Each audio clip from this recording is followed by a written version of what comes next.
사람들이 이 세상에 살아가는 동안에 성공하기를 원합니다. 어떤 일에서 성공을 할까 하는 많은 다짐도 하고 생각도 많습니다. 많은 지식을 얻어서 성공할까? 많은 기술을 가지고 성공할까? 왜 성공에 집착하느냐 하면 그 모든 것을 얻으면 행복할 것이라고 생각을 하고 그렇게 성공에 대한 마음을 두고 있습니다.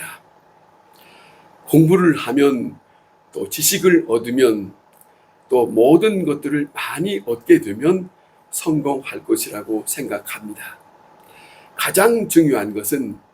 그런데 가장 중요한 것은 무엇이냐면 이 세상에서 많은 사람들이 원하는 것보다는 제일로 중요한 것은 관계 문제입니다. 사람의 관계 문제입니다. 사람의 관계가 어떻느냐에 따라서 그 사람의 성공이 또 그 사람의 행복이 그에게 주어진다. 이것은 시간의 문제도 아니고 지식의 문제도 아니고 기술의 문제가 아닙니다. 어쩌면 이 모든 것보다도 더 우선적일 수 있다 하는 말씀을 드릴 수 있습니다. 그러니까 생각하면 이렇지 않습니까? 어린아이들을 키워보면 많은 사람들이 공부하기를 원해서 자꾸 공부하도록 학원도 보내고 이렇게 하지만은 머리가 좋은 것보다는 서로의 사귐성이 좋아요. 서로의 관계를 좋아하는 그런 성품을 가진 아이들이 있어요. 그리고 좋은 위치에 있는 사람들을 가만히 들여다보면 알게 모르게 인간관계, 좋은 관계로 잘 만들어가고 있는 그 성품이 있는 사람들이 대부분 좋은 위치에 있는 것을 보기도 하기도 하고 듣기도 하지 않습니까? 오늘 이 본문에 우리가 다 잘 알고 있고 익숙하게 다 기억하고 있는 그런 말씀, 탕자의 비유. 이 탕자의 비유의 말씀을 우리가 잘 알고 있는데 예수님이 말씀하신 것 중에는 중요한 것은 다른 게 아닙니다.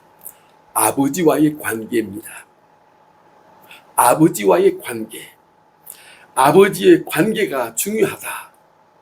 아버지와 관계가 중요한데 이 아들의 모습은 아버지의 곁을 떠나고 싶은 것이 아니겠습니까? 아버지의 관계는 아버지의 곁에 있는 것인데 아버지에게 이런 말을 합니다. 아버지여, 내 분깃을 주세요. 그것을 얻고 그 다음에 아버지를 떠나서 내가 그쪽에 가서 살면은 다른 곳에 가서 살면은 나는 충분히 자유하고 행복하고 그리고 남 못지않게 남들이 알지 못하는 그런 즐거움으로 살 거다. 아마 그렇게 생각했던 것 같습니다. 그 마음속에 어렵지 않아요. 가장 중요한 것을 놓치고 있는 것이 이 탕자의 마음에는 아버지와 그 아들 관계의 이 관계를 벗어버리는 거 아닙니까? 이 탕자의 비유가 그런 거 아니겠습니까? 아버지가 있어야 행복한데 아버지가 있지를 않아요. 아버지를 떠났어요. 아버지가 없으면 내가 행복할 거라고 생각합니다. 자, 아버지가 간섭하지 않고 이 지역보다도 먼 곳에 떠나서 내가 살면, 내 마음대로 살면, 내가 하고 싶은 대로 살면 나는 내 나름대로 행복할 것이라고 그렇게 생각하는 모습이 여기에 그려져 있지 않느냐 하는 그런 모습을 우리가 보게 됩니다. 그런데 사람으로서 우리가 늘 생각해야 할 것이 있다고 한다면 자신의 상태를 늘 점검해야 하는 일들이 우리에게 매우 필요합니다.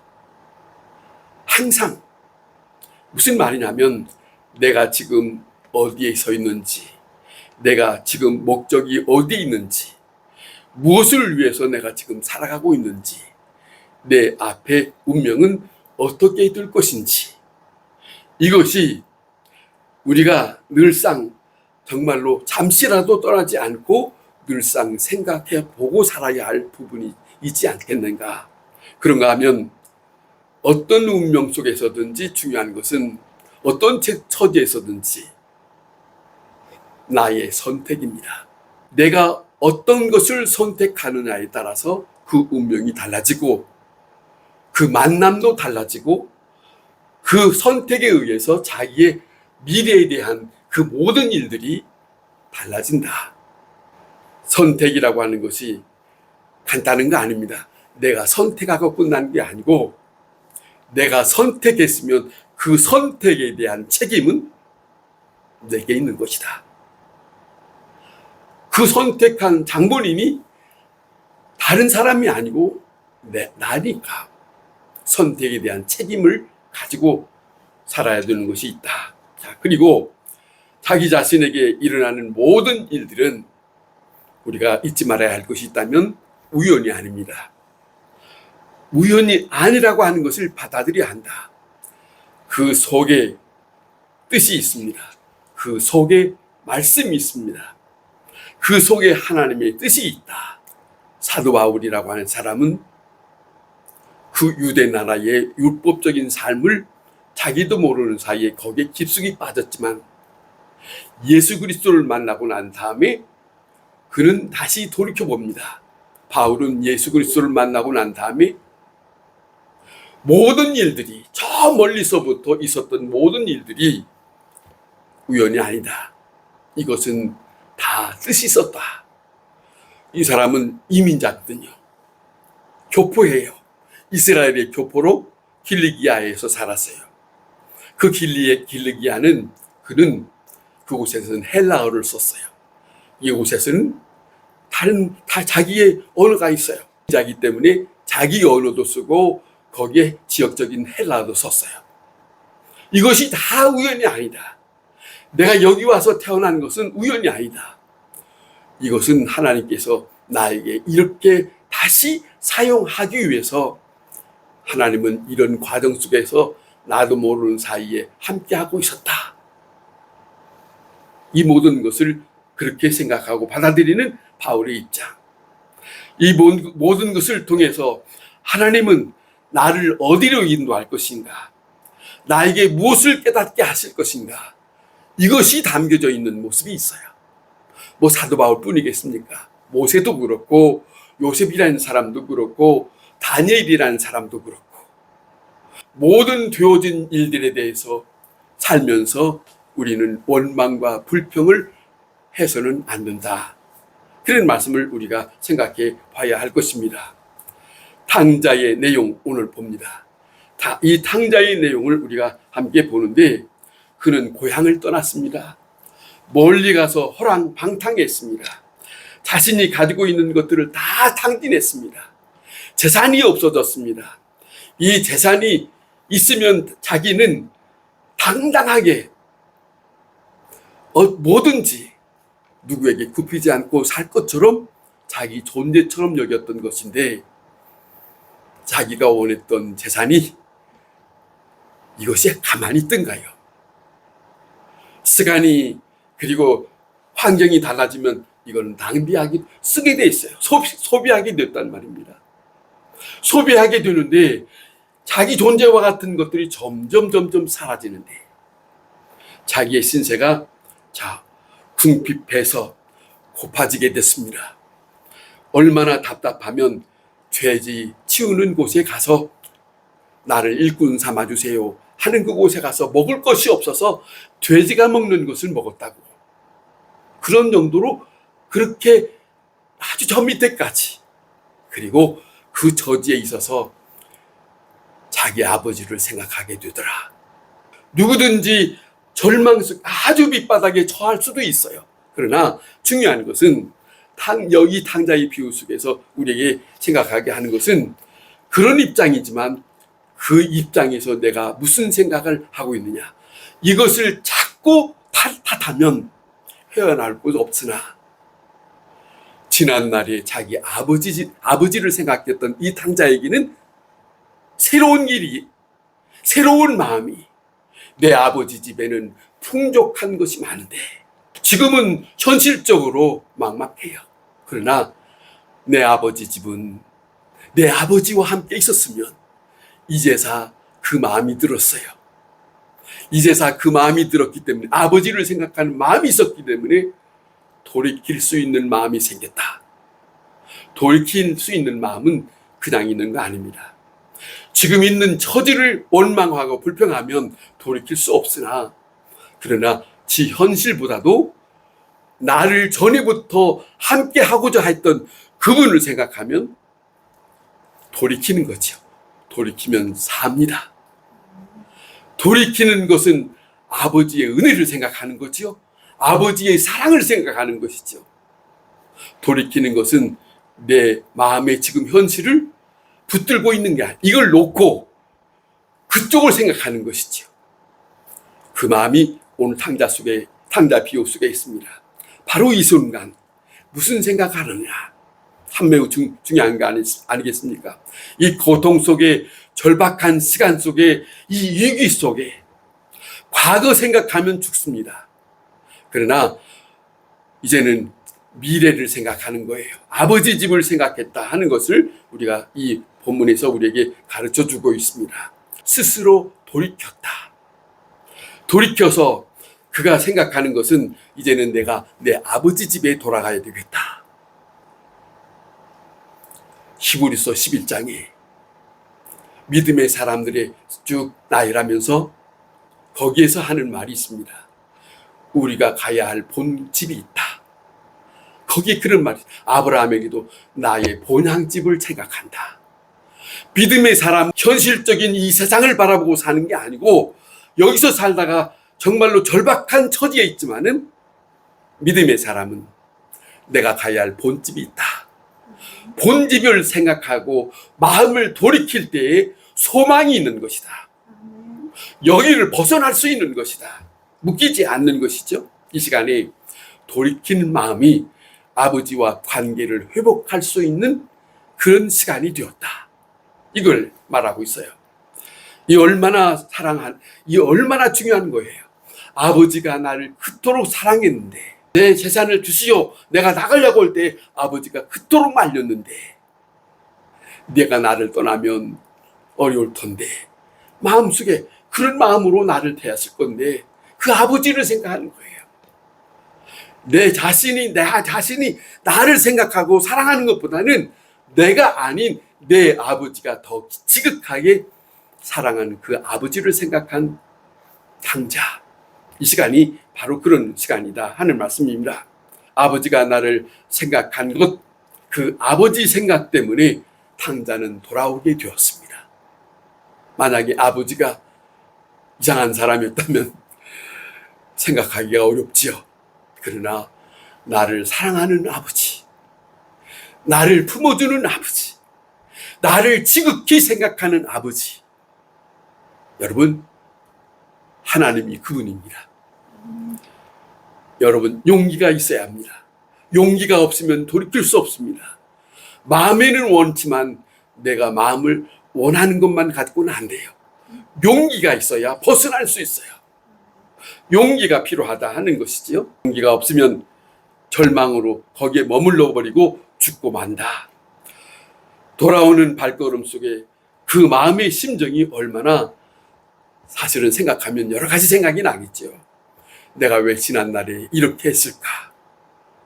자기가 돌이켜보고 창피한 노릇이죠. 내가 다시 돌아가려고 이런 일을 한 건 아닌데 별 생각을 다 했겠죠. 그러나 그 모든 여러 가지 복잡한 생각을 다 뒤로 하고 앞만 바라보는 것이에요. 아버지만 생각하는 것이다. 여기에 아주 중요한 거예요. 과거를 완전히 극복하고 털어버리고 그리고 돌아섰다. 돌아오면서 하는 말입니다. 아버지여, 아들의 자격이 없습니다. 품꾼의 한 사람으로 받아주세요. 지난날에 아버지의 아들로 다시 생각해달라고 하는 그걸 안 해요. 다 벗어버리고 이제는 아들의 자격이 없습니다. 품꾼 하나로 받아주세요 하고 있지 않습니까? 그 말은 무슨 말이냐면 이제는 다 내려놓겠다는 거죠. 지난날에 내가 마음에 가졌던 욕심들, 다 내 마음속에 가졌던, 품고 있었던 그런 욕망들을 나는 다 내려놓고 오직 한 가지, 다른 게 아닙니다. 아버지의 곁에 있고 싶습니다.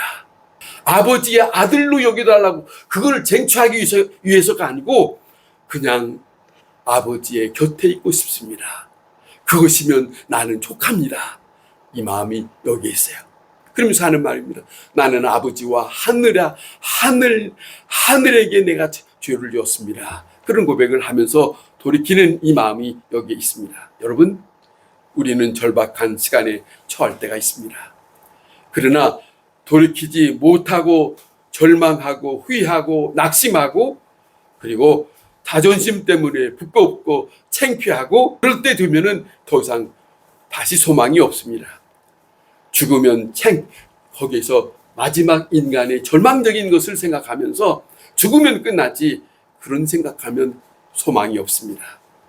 탕자가 찾아온 것은 관계 회복입니다. 아버지를 만나고 싶은 겁니다. 물질이 아닙니다. 아버지의 관계입니다. 자기의 어떤 성공이 하는 게 아닙니다. 전날에 생각했던 그런 것들이 아니고 이제는 다 버리고 아버지 한 분이면 난 충분합니다. 이 마음, 이것이 탕자 비유 속에서 우리가 함께 만나볼 수 있는 내용이기 때문에 돈과의 관계가 없습니다. 유산과의 관계가 없습니다. 얼마나 깊은 생각이냐면 한 사람의 인간이 가장 필요한 것은 아버지 한 분이다. 그걸 이 본문, 이 탕자의 비유 속에서 예수님은 사람들에게 너희가 이것을 알아주었으면 좋겠다. 아버지라고 하는 존재를 알아주었으면 좋겠다. 탕자 얘기한 게 아니에요. 탕자보다도 더 중요한 것은 아버지가 어떤 분이냐 하는 거예요. 그러니까 모든 잘못된 지난날의 삶이 아버지를 향한 마음만 있다면 살 수 있다. 이걸 말하고 싶은 것 같습니다. 오늘 이 본문의 30절에 그런데 한 가지 있습니다. 형이 동생을 바라보면서 아버지를 향해서 하는 말입니다. 아버지여, 이 동생은 아버지의 모든 재산을 다 날리고 창녀와 함께 다 낭비하고 돌아온 동생인데 왜 이렇게 합니까? 무엇이 즐겁습니까? 아버지 앞에 즐겁게 한 것이 아닌데. 이런 모습 있잖아요. 이 아들을 왜 이렇게 받아줍니까? 왜 나는 안 생각하고요? 그러잖아요. 아버지의 입장에서는 아들에게 그런 거죠. 큰아들아, 너는 나와 함께 있지 않느냐? 그러나 이 큰아들이 말하는 둘째는 이 아들은 죽었다가 살아왔고 잃었다가 얻은 자식이 아니냐. 떠나는 그 순간부터 죽은 자로 생각했고 떠난 그 순간에 잃어버린 자로 생각했다가 다시 돌아왔은 아버지의 마음. 너는 그 마음, 나의 마음을 헤아려 줄 수 없느냐? 이거 아니겠습니까? 아버지의 마음을 즐겁게 하는 것이 아버지 곁에 있는 사람들의 마음입니다. 아버지가 돌아온 동생에 대해서 기뻐하면 지난날에 내 생각을 접어야 되겠지요. 바란 곳이 없습니다. 아버지는 다만 내 아들, 돌아온 아들. 지난날의 물질을 다 낭비했어도 지난날에 자기에게 원했던 것들을 다 허비했다 할지라도 그것 때문에 아들에 대해서 혼쭐 내는 내용이 없어요. 회초리를 드는 것도 없어요. 자, 생각해 봅시다.